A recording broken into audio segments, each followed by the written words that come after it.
perjuangan. Rasanya itu ini nanti gimana usahanya, maju nggak? Kalau nggak maju kita makan apa, kan gitu ya. Geluti apa keahlianmu, jangan keahlian orang lain. Seumpama kamu ikut orang, kamu ahli, ya itu kamu geluti. Jangan coba-coba untuk loncat ke bukan zonamu. Jangan takut berusaha. Ketika kalian kerja ikut orang, ya itu ambil momen, ambil ilmunya. Kamu kerja di situ, fokus. Oh, apa ya yang saya kerjakan ini? Itu bisa jadi modal kita nanti.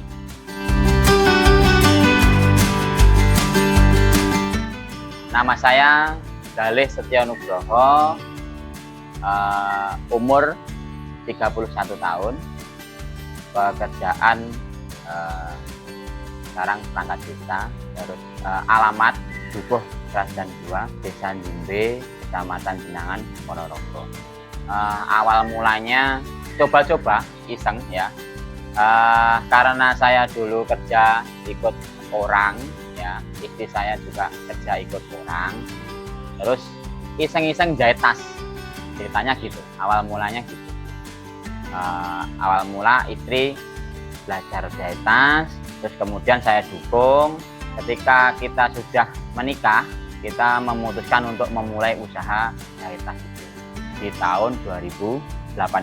Awal mula kita kerjakan ya masih skala souvenir kayak souvenir manten, souvenir pernikahan gitu, hajatan, body bag seperti itu awal-awal. Dan itu pun kita jahit berdua untuk awal-awalnya. Kita dari nol, dari berdua. Terus sampai saya pernah ngontrak juga, cari kontrakan. Ya, pokoknya itu lika-likunya itu tidak bisa saya lupakan. Mulai dari saya belum punya toko, jahitnya itu ya cuma di biasalah, di rumah biasa, sampai saya ada karyawan jahit. Itu kalau bagi saya momennya itu ya waktu di kontrakan itu. Kontrakan itu kan kita penuh dengan perjuangan. Rasanya itu ini nanti gimana usahanya, maju nggak? Kalau nggak maju kita makan apa, kan gitu ya.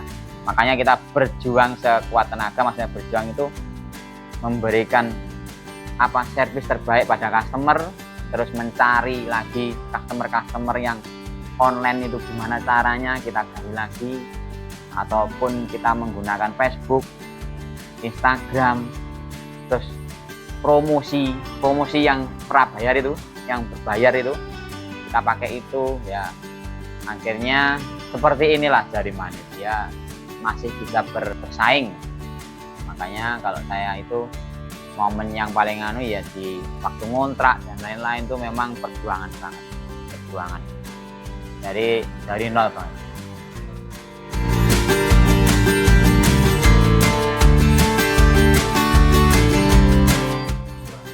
Jumlah karyawan kita 8, admin, penjahit, sama bagian potong, sablon. Karyawan kita rekrutmen diutamakan lingkungan sekitar ya, nggak jauh-jauh, paling nggak ya Kecamatan Jenangan lah ya, mengko molor yang Babatan, yang terdekat aja ya. Kenapa alasannya ya biar tidak pulang perginya biar tidak terlalu jauh. Dari tas yang kita bikin ya, itu bisa custom sesuai dengan pesanan customer. Jadi seumpama customer mempunyai request warna, bahan, terus peruntukannya untuk apa, itu kita bisa membikinkan atau membuatkan gitu. Mau budget berapapun, low budget pun, ataupun yang paling bagus kita bisa bikin gitu. Jadi ya kalau untuk semua kalangan insya Allah masuk lah. Jumlah berapapun kita oke, bijian pun kita juga bisa, partai besar pun kita juga melayani.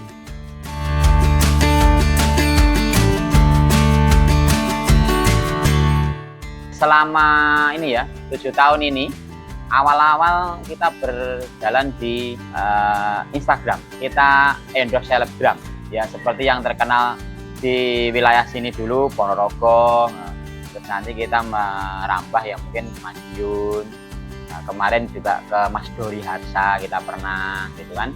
Jadi mungkin itu strateginya awal ya, seperti itu. Terus muncul online shop kayak Shopee, terus mungkin apalagi TikTok Shop, kita juga mengikuti itu. Jadi memang kita harus setiap tahun itu update-nya mengikuti zaman.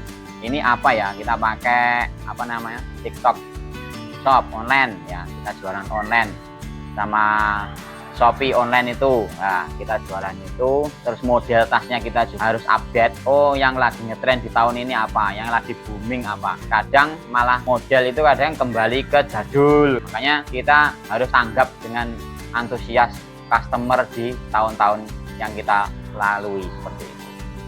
Menurut saya kalau media itu sangat berperan, mungkin malah 95% lah kalau dari pengusaha pengrajin seperti ini ya.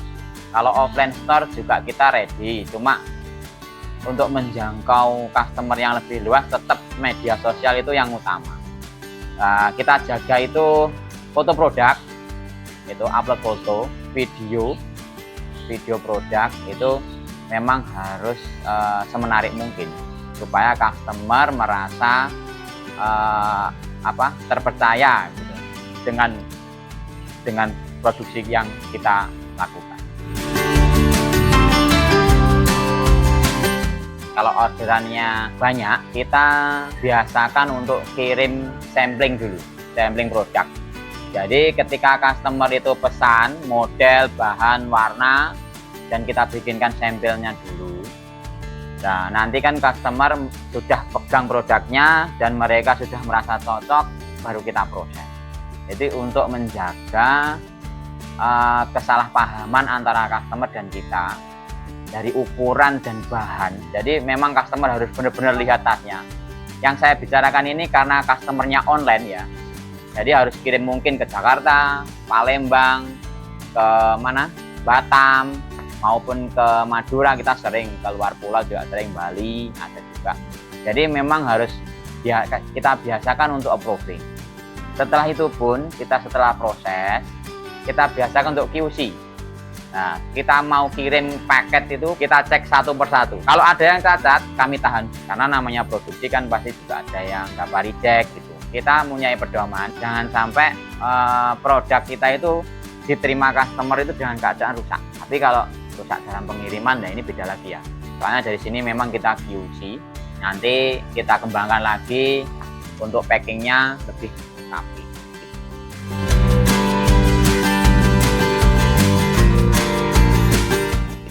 Ya namanya usaha ya, usaha itu tidak semudah yang kita bayangkan. Tahu-tahu enak, tahu-tahu banyak customer, itu tidak. Penuh dengan masalah. Ada orderan, kadang problem di bahan. Ada bahan, orderan nggak ada. Terkadang orderan membludak banget, tenaga sudah nggak mampu, harus cancel, itu banyak. Di bulan-bulan November, Desember, Natal, Tahun Baru, persiapan Lebaran itu kita full mungkin ya, alhamdulillah di tahun kemarin full. Jadi ya banyak yang kita cancel karena yo tenaga sudah tidak mampu, dan itu pun tidak luput dari komplain dari customer. Jadi terkadang kita sudah approving tapi kesalahan ada di sana, dia tidak paham yang kita approving. Tapi tetap kita pengusaha itu harus siap tantangan seperti itu, dikomplain, dimarahi. Yang sering itu deadline itu kalau di tas kan harus tepat. Nah ini kalau penjahit kan kita harus biasakan untuk deadline itu tepat. Nah ini yang sering kita dikomplain, kena marah, ataupun bahkan kena cancel. Itu kita harus siap resiko yang di belakang itu apa.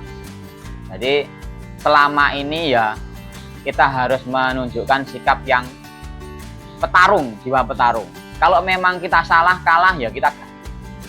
Jadi jangan sampai kita itu lari dari tanggung jawab lah kalau katanya. Karena orderan itu ya harus kita selesaikan satu-satu. Kita tanggung jawab.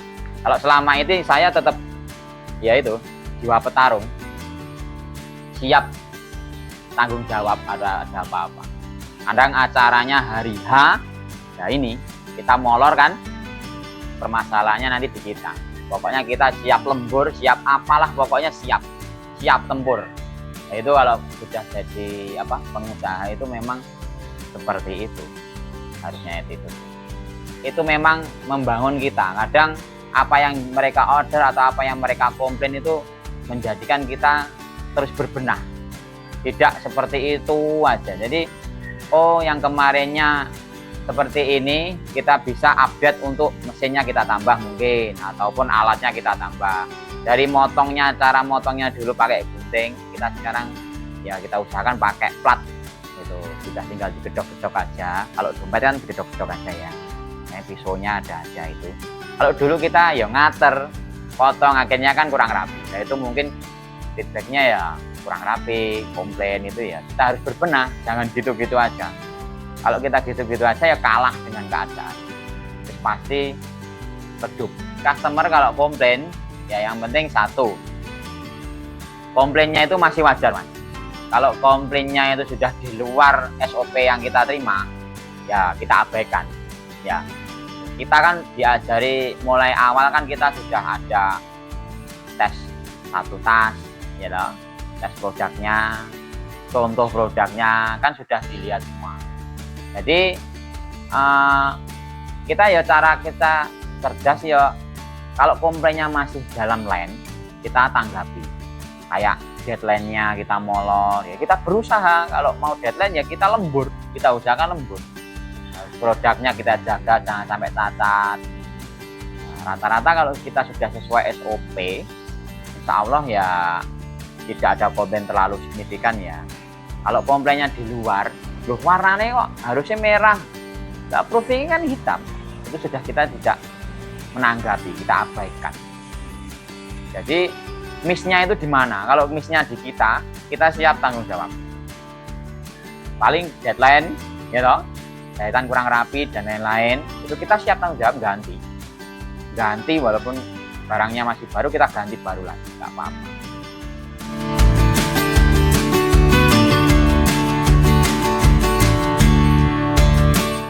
Desain itu kunci utama kalau di tas ya, soalnya semua orderan ataupun pesanan itu biasanya lewat foto aja ataupun sketsa gambar.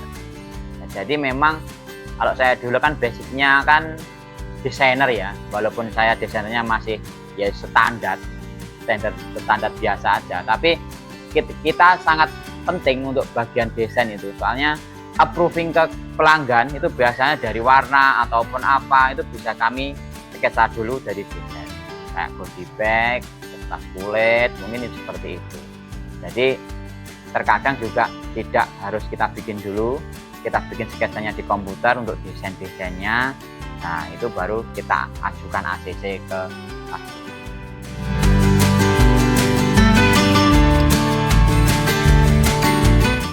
Kalau masalah persaingan, yang penting kalau pedoman dari saya satu, kita jaga kualitas. Kadang ya customer bawa harga, sudah bawa harga dari luar kan. Itu yang kita tunjukkan cuma satu, kualitas. Kalau dia perbandingan harga segini, kita harganya di atas, tapi kita harus kualitas kita tunjukkan, harus di atasnya harga yang dia bawa. Jadi memang persaingan dalam konveksi tas terutama ya, apalagi namanya online shop kayak gini, kadang-kadang harga itu berapa rupiah, berapa ratus, nah seperti itu. Saya sendiri kalau saya kalkulasi hitung ya nggak masuk ya, karena bahan yang kita pakai itu memang standar ke atas. Jadi memang jarang saya pakai bahan yang standar ke bawah gitu. Cuma itu memang kita siasati untuk ke customernya ya, karena persaingan ya kita tetap bersaing sehat aja. Kalau memang budget ya seperti itu, kita bikinkan juga. Jadi persaingan memang selalu ada, update harga nggak apa-apa, itu memang yang penting persaingan sehat lah, gitu aja kalau saya. Kalau rezeki itu memang sudah ada yang ngatur ya, nggak usah kita bingung, nggak usah kita takut.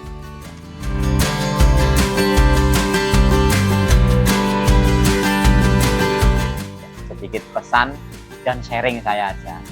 Bagi teman-teman yang masih muda, itu jangan takut berusaha. Ketika kalian kerja ikut orang, ya, itu ambil momen, ambil ilmunya. Jangan takut, jangan apa-apa gaji yang diberikan, jangan. Kamu kerja di situ, fokus, oh apa ya yang saya kerjakan ini, itu bisa jadi modal kita nanti. Jangan dinilai dari gaji terus. Itu berdasarkan pengalaman saya. Kalau ikut orang itu ambil, oh ketika kita jadi bosnya itu apa yang kita pikirkan, seperti itu. Jangan titik gaji yang kita bahas, uang dan uang pada. Ya kita tidak memungkiri ya kalau kerja itu nyari uang. Nah untuk teman-teman yang masih muda, ketika kita sudah bekerja ikut orang, ya kalau mau memulai usaha itu harus benar-benar siap, matang, pemikirannya harus keluar. Jangan masih mengandalkan orang lain. Jadi kita harus bisa berdiri sendiri. Berjiwalah petarung. Kalau memang kita salah, ya mengakui salah. Kalau kita sudah salah, customer komplain, ya kita harus siap resiko yang di belakang. Walaupun kita rugi, usaha itu tidak ngomongin tentang untung aja. Usaha itu harus ngomongin tentang relasi, hubungan kita, itu penting. Jadi jangan ngomongin batinnya piro, untungnya berapa aja terus melulu. Jangan. Usaha itu relasi, hubungan sama orang itu harus tetap baik. Di kemudian hari mungkin ada job yang bikin kita untung. Pokoknya jangan takut. Geluti apa keahlianmu, jangan keahlian orang lain. Seumpama kamu ikut orang kerja apa, kamu ahli, ya itu kamu geluti. Jangan coba-coba untuk loncat ke bukan zonamu. Pasti ya tidak akan berhasil. Ya berhasilnya kemungkinan kecil. Kita kan sudah berusaha untuk menimbulkan lowongan pekerjaan. Ya harapan saya terutama bagi pemerintah yang UMKM ataupun yang penggerak UMKM, tolong tidak usah kita ambil mungkin dari luar negeri ataupun dari apa. Kita usahakan lingkungan kita usahakan untuk asli produk yang ada di Indonesia ataupun di Ponorogo. Umpama untuk Ponorogo ya, harapan saya perputaran UMKM itu kalau bisa ya orang Ponorogo sendiri yang memakai. Jadi kayak tas saya dipakai, itu kan perputaran ekonomi nanti akan sehat, seperti itu. Jadi UMKM ini memang harus mulai diperhatikan. Jadi harapan saya ya mulai ada bazar, bantuan. Itu kan nanti kalau besar itu kan menimbulkan lowongan pekerjaan, menimbulkan pekerjaan. Jadi mengurangi pengangguran. Seperti itu. Jadi tidak melulu harus apa. Kenapa saya ngomong seperti ini ya, di Ponorogo itu masih jauh antara, memang harus ada sinergi ya dari pemerintah maupun tokoh yang di bidang UMKM itu memang harus menggalakkan program ataupun pelatihan ataupun bazar biar tahu produk, oh di Ponorogo ternyata ada produk ini loh. Nah kita harus bangga, ada produk tas loh, ada produk mungkin kue, ada produk yang lainnya, dompet atau apa. Jadi biar mengenal di masing-masing kecamatan, akhirnya tidak pesan ke Solo, pesan kemana ataupun pesan ke luar negeri, impor ya, kayak gitu. Nah itu kan salah. Biasakan kita membeli produk dalam lingkungan kita, itu membantu tonggo dewe, membantu ekonomi UMKM itu supaya berkelanjutan.